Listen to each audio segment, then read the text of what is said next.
మాజీ ప్రధానమంత్రి డాక్టర్ మన్మోహన్ సింగ్ గారి విగ్రహాన్ని ప్రజలందరూ గుర్తుపెట్టుకునే విధంగా, ప్రజలందరూ వారిని స్ఫూర్తి తీసుకునే విధంగా, ఎక్కువగా ప్రజలు ఎక్కడైతే మమేకమవుతుంటారో, కలుస్తుంటారో ఆ ప్రాంతంలో డాక్టర్ మన్మోహన్ సింగ్ గారి విగ్రహం ఉంటే మనందరికీ స్ఫూర్తి నింపిన వాడవుతారు.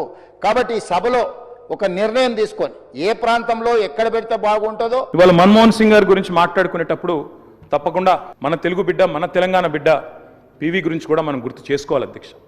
మేము మొన్న మా పార్టీ అధ్యక్షులు పెద్దలు కేసీఆర్ గారి ఆదేశం మేరకు పార్టీ వర్కింగ్ ప్రెసిడెంట్గా నేను, నాతో పాటు మా గౌరవ రాజ్యసభ సభ్యులు అందరం కూడా వారి ఇంటికి పోయాం, నివాళులు అర్పించాం.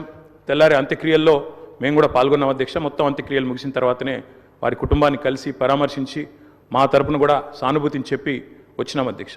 కానీ అక్కడ పోయినప్పుడు ఒక మాట మాత్రం కొంత బాధ అనిపించింది అధ్యక్ష. మన్మోహన్ సింగ్ గారికి మొన్న జరిగిన వారికి గౌరవప్రదమైన వీడ్కోలు తెలంగాణ బిడ్డ